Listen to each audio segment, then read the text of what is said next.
Hello everyone, welcome to Biovibes learning. So last lecture में जो हमने चीजें पढ़ी थी वो हमने पढ़ा था न्यूक्लियोटाइड्स के बारे में। ठीक है। आज जो हम देखने वाले हैं न्यूक्लियोटाइड्स के आगे या न्यूक्लिक एसिड्स के बारे में हमने पढ़ा था कि कितनी तरीके के न्यूक्लिक एसिड होते हैं, कैसे हम उन्हें नाम दे सकते हैं। ठीक है।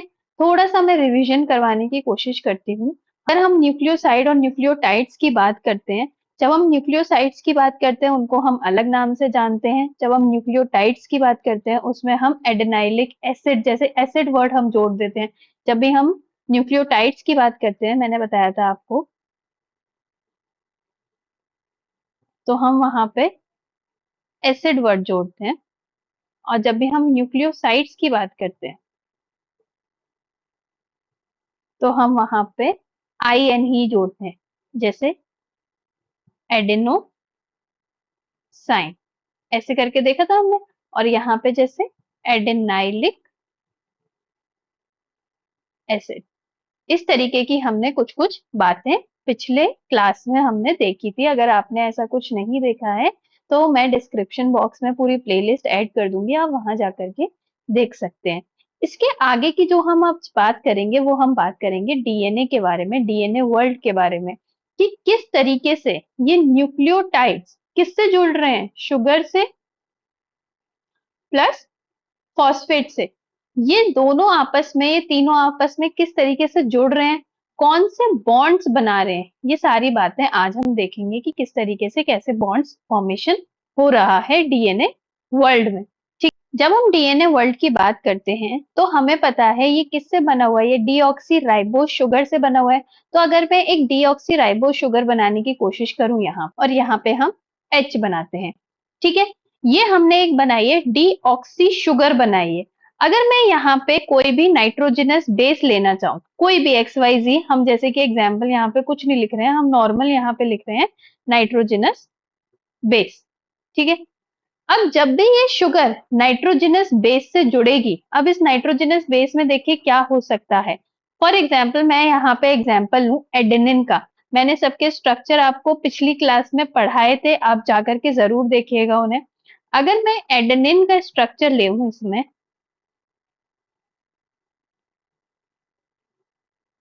कुछ इस तरीके का हमें स्ट्रक्चर दिखता है, और यहाँ पे हमें जुड़ा हुआ दिखता है एक नाइट्रोजन और एक हाइड्रोजन।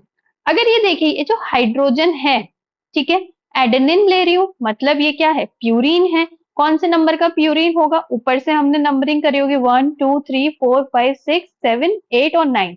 ये जो 9th नंबर का नाइट्रोजन है और ये जो फर्स्ट नंबर का ओ एच है, ये दोनों आपस में क्या दिखाएंगे, ये दोनों आपस में बॉन्डिंग शो करेंगे।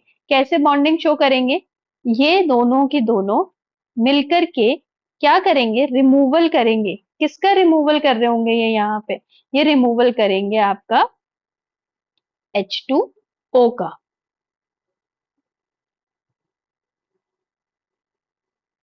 यहाँ पे H2O रिमूव होगा।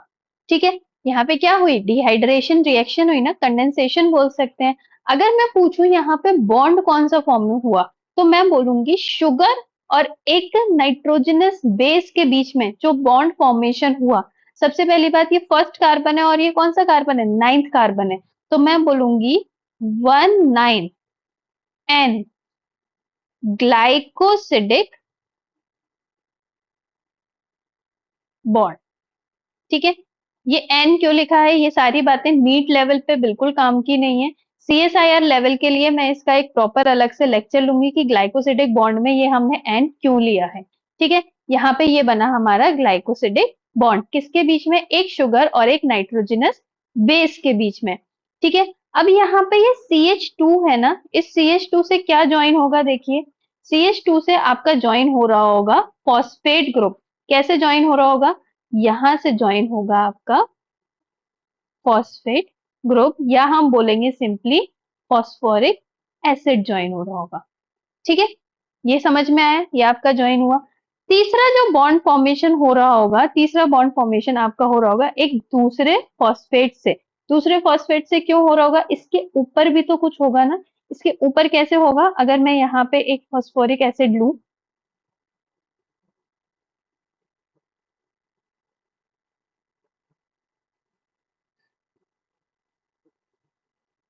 ये देख रहे हैं, यहाँ पे क्या होगा, यहाँ पे इन दोनों के बीच बॉन्डिंग बनेगी और क्या रिमूव होगा यहाँ से भी, यहाँ से आपका रिमूव होगा H2O।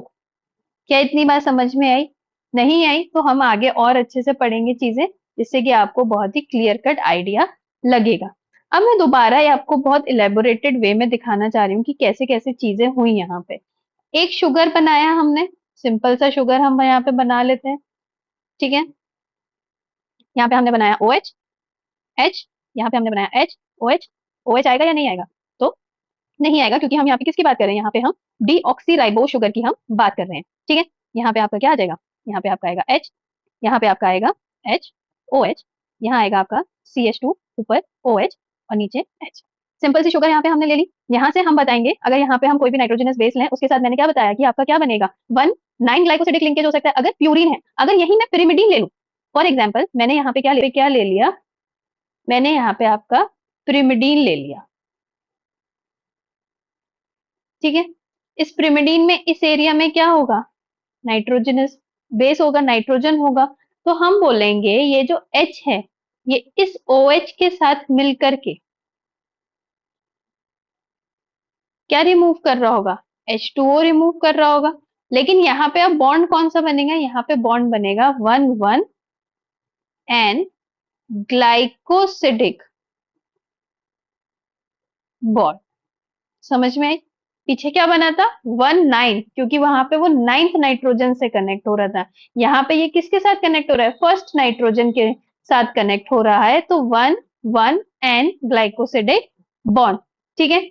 अब ये CH2 के साथ क्या ज्वाइन होगा, CH2 के साथ यहाँ पे ज्वाइन होगा आपका फॉस्फेट ग्रुप। ये आपका फॉस्फेट ग्रुप ज्वाइन हो गया। यहाँ पे ये जो बॉन्ड बन रहा है, इस बॉन्ड को हम क्या नाम देंगे, इस बॉन्ड का नाम होगा, ये जो है इसको हम बोलेंगे फॉस्फो एस्टर बॉन्ड। तो हमने यहाँ पे दो बॉन्ड देखे, एक शुगर और नाइट्रोजनस बेस के साथ क्या बना, ये ग्लाइकोसिडिक बॉन्ड। एक शुगर और फॉस्फेट के साथ क्या बना, ये फॉस्फो एस्टर बॉन्ड बना, ठीक है। ये दो बॉन्ड हमने देख लिए। अब ऐसा तो है नहीं सिर्फ एक ही शुगर मॉलिक्यूल होगा, क्योंकि DNA क्या होता है, उसको हम नाम देते हैं पॉली न्यूक्लियोटाइड, मतलब बहुत सारे, पॉली मतलब many, many nucleotides are joining together. ये तो एक हुआ ना, इसके साथ एक और जुड़ेगा। तो वो एक और कैसे जुड़ेगा, तो उसको जोड़ने के लिए पहले तो शुगर बनाई जाए, ठीक है। यहाँ पे हम एक शुगर मॉलिक्यूल बना लेते हैं, सेम।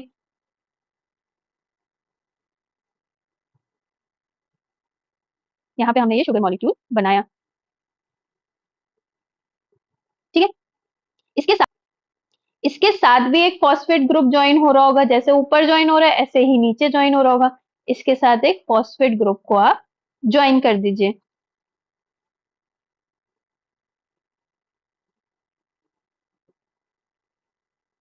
यहाँ पे मैंने देखिए क्या किया, मैंने यहाँ O नीचे बनाया ना, OH ऊपर बनाया, क्यों, क्योंकि मुझे यहाँ पे क्या दिखानी है, मुझे यहाँ पे बॉन्डिंग होते हुए दिखानी है। यहाँ पे फिर क्या होगा, यहाँ पे फिर रिमूवल होगा H2O का। एक शुगर दूसरी शुगर से ज्वाइन हो रही है, कैसे, इस यहाँ पे हम बोलेंगे ये कौन सा बॉन्ड बना है, ये बॉन्ड बना है आपका फॉस्फो डाइएस्टर बॉन्ड। समझे, ये बात समझ में आई? तो अब देखिए, अगर कोई पूछे कि कितने बॉन्ड बने हैं, तो यहाँ पे समझने की कोशिश करिए। हम बोलते हैं DNA में एक डीऑक्सी राइबोज शुगर के बीच, राइबोज शुगर किससे ज्वाइन हुई, प्यूरीन से या पिरिमिडीन से, या फिर हम सिंपली अभी क्या लिख रहे हैं, अभी हम सिंपली एक ही चीज लिख रहे हैं, प्यूरीन के बारे में। तो हम बोलेंगे ये कौन सा बॉन्ड फॉर्म हुआ, हम बोलते हैं यहाँ बॉन्ड फॉर्म होता है 1,9 ग्लाइकोसिडिक बॉन्ड। इतनी बात समझ में आई? अगर मैं बोलूं कि डीऑक्सी, ये पहला पॉइंट, ये दूसरा पॉइंट। डीऑक्सी राइबोस शुगर के साथ प्रिमिडिन ज्वाइन हुआ तो कौन सा बॉन्ड बनता है? तो हम बोलते हैं 1,1 एन ग्लाइकोसिडिक बॉन्ड। अगर कोई पूछे आप लोगों से या आपके एग्जाम में आए कि जो शुगर है वो फॉस्फेट के साथ कैसे ज्वाइन हुई या फॉस्फोरिक एसिड के साथ कैसे ज्वाइन हुई, तो हम बोलते हैं फॉस्फो एस्टर से ज्वाइन हुई। चौथी बात हम बोलते हैं एक शुगर मॉलिक्यूल दूसरे शुगर मॉलिक्यूल से पॉलीन्यूक्लियोटाइड बनाने के लिए कौन से बॉन्ड से ज्वाइन हुआ, तो हम बोलते हैं फॉस्फो डाइएस्टर बॉन्ड। ठीक है, इतनी बात समझ में आई होगी। आई एम होपिंग कि ये चीजें आपको समझ में आई होंगी कि कहाँ कहाँ कौन सा बॉन्ड फॉर्म हो रहा है। अभी और भी बॉन्ड्स के बारे में बात करेंगे लेकिन आगे। अब यहाँ पे एक बात देखिए, एक स्ट्रक्चर मैं आपको दिखाना चाहती हूँ। अगर छोटा सा मैं स्ट्रक्चर बनाऊं,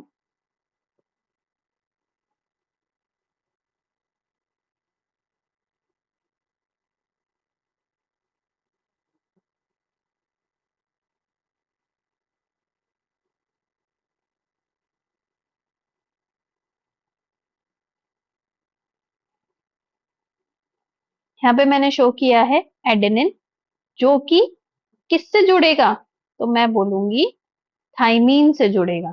समझे? और ये थाइमीन आगे चल के एक शुगर मॉलिक्यूल से जुड़ रहा होगा। ये जो शुगर मॉलिक्यूल होगा, ये हमेशा याद रखिएगा, ये इस डायरेक्शन में है, ये हमेशा रिवर्स में चला जाएगा। कैसे ज्वाइन हो रहा होगा ये देख रहे हैं आप? यहाँ पे आप अगर इस तरीके से बनाए, क्या हो जाएगा? ये आपका हो जाएगा 3'। कैसे? कैसे 3' हो जाएगा? अगर आप यहां से नंबरिंग करना शुरू करेंगे, ये क्या हो जाएगा आपका 1, ये क्या हो जाएगा 2, 3। ठीक है, ये आपका इस तरीके से बॉन्ड फॉर्मेशन होगा 3, और ये 4 हो जाएगा, और यहाँ पे जब हम लेंगे तो यहाँ पे ये 5th नंबर वाला CH2OH यहाँ पे लगेगा। ठीक है, अब यहाँ पे हम अगर देखें आगे की, अगर हम बॉन्डिंग करना शुरू करें तो कैसे बॉन्डिंग होगी आगे की, देखिए इसके साथ यहाँ पे एक फॉस्फेट ज्वाइन हो रहा होगा, 5th नंबर कार्बन के साथ क्या ज्वाइन हो रहा होगा? फॉस्फेट ज्वाइन हो रहा होगा। ये कौन से नंबर का कार्बन होगा? यहाँ पे 5' वाला कार्बन होगा। इसके साथ दूसरा फॉस्फेट ज्वाइन हो रहा होगा, यहाँ पे दूसरा फॉस्फेट O से ज्वाइन करवाइए। यहाँ पे एक और शुगर मॉलिक्यूल होगा, यहाँ शुगर लगवाइए एक और। ठीक है, फिर यहाँ से ज्वाइन हो रहा होगा, एक और फॉस्फेट ज्वाइन हो रहा होगा, फिर यहाँ शुगर मॉलिक्यूल ज्वाइन हो रहा होगा। तो इस तरीके से क्या आप देख रहे हैं, यहाँ एक लाइन चल रही है और यहाँ पे कहीं ना कहीं एक 3' OH फ्री हो रहा होगा। ठीक है, इतनी बात समझ में आई। फॉर एग्जाम्पल यहाँ पे मैं और ज्यादा नाइट्रोजनस बेस लगाना चाहूं, तो यहाँ पे अगर मैं बोलूं यहाँ पे क्या है, ग्वानिन है। ग्वानिन किससे बन रहा, किससे ज्वाइन हो रहा होगा? साइटोसिन से। यहाँ पे मैं बोलूं फिर से एडेनिन ज्वाइन हो रहा है, एडेनिन किससे ज्वाइन हो रहा होगा? थाइमीन से। ये आगे चल के फिर शुगर मॉलिक्यूल से ज्वाइन हो रहे होंगे, फिर इस तरीके का शुगर मॉलिक्यूल आप बना दीजिए। ठीक है, ये इस तरीके से आप शुगर मॉलिक्यूल दिखाइए, ये हो गया। फिर ये शुगर मॉलिक्यूल यहाँ पे दिखा दीजिए, ये हो गया। क्या आपको दिख रहा है यहाँ पे इस तरीके से ज्वाइनिंग होते हुए? अब ये जो शुगर मॉलिक्यूल है, यहाँ पे क्या हो गया, ये 4th और ये 5th नंबर वाला कार्बन है ना, ये आगे चल के क्या बना रहा होगा? ये भी फॉस्फेट से ज्वाइन हो रहा होगा। तो यहाँ पे आप फिर ये जैसे बॉन्डिंग यहाँ दिखाई है वैसी बॉन्डिंग यहाँ पे हम आपको दिखा देंगे। ये आपकी सारी बॉन्डिंग यहाँ पे दिखेगी। क्या आपको ये बात दिखाई दे रही है? अब देखिए यहाँ पे क्या ज्वाइन हो रहा है, यहाँ पे इस जगह पे आपके पास क्या दिख रहा होगा? 5th नंबर पे फ्री फॉस्फेट दिख रहा होगा। तो यहाँ पे ये एक डीएनए का स्ट्रैंड चल रहा है जहां पे फ्री क्या दिख रहा है? फॉस्फेट। और एक यहाँ पे डीएनए का स्ट्रैंड चल रहा है, यहाँ पे फ्री क्या दिख रहा है? 3' पे यहाँ पे आपको OH दिख रहा होगा। एक डीएनए का स्ट्रैंड जहां पे आपको इधर फ्री क्या दिख रहा है? OH दिख रहा है 3' पे, और इधर क्या दिख रहा है? फॉस्फेट दिख रहा है। तो जिस तरीके का हम स्ट्रक्चर बनाते हैं, कैसा अगर हम स्ट्रक्चर बना करके देखें, यहाँ पे स्ट्रक्चर बनाए,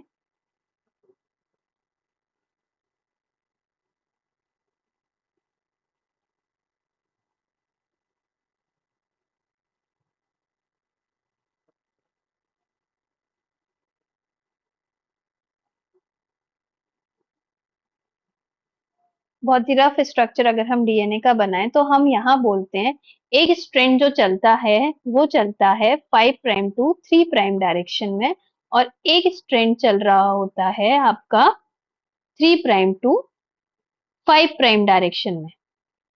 तो हम ये बोलते हैं ये जो 5 प्राइम है यहाँ पे फ्री क्या होगा, यहाँ पे फ्री फॉस्फेट ग्रुप होगा, और ये जो 3 प्राइम है यहाँ पे फ्री क्या होगा, यहाँ पे फ्री हाइड्रोक्सिल ग्रुप होगा।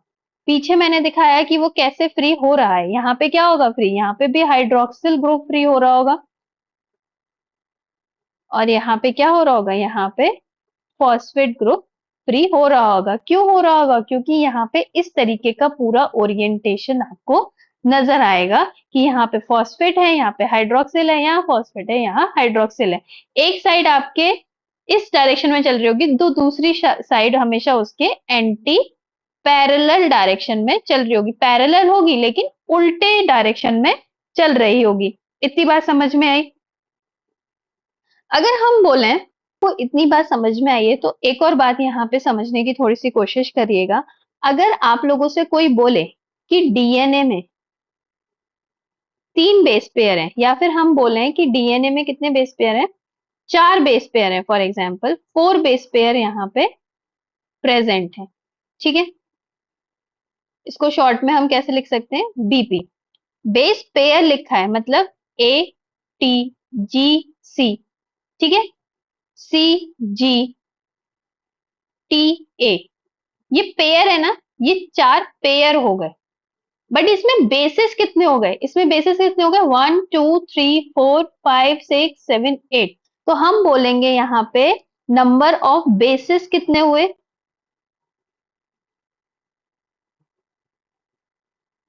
तो आप लोग बोलोगे यहाँ पे 6 बेसिस हुए। अगर 6 बेसिस हैं तो बताइए नंबर ऑफ ग्लाइकोसिडिक बॉन्ड कितना हुआ। ये आप लोगों का होमवर्क है, मुझे बताइएगा। अगर आप लोगों को नहीं आएगा तो मैं कल इसका आंसर जरूर डालूंगी शॉर्ट्स में। नंबर ऑफ ग्लाइकोसिडिक बॉन्ड बना बताने हैं, number of phospho diester bond बताने हैं, ठीक है। इतनी बात समझ में आई, और number of phosphoester bond बताने हैं।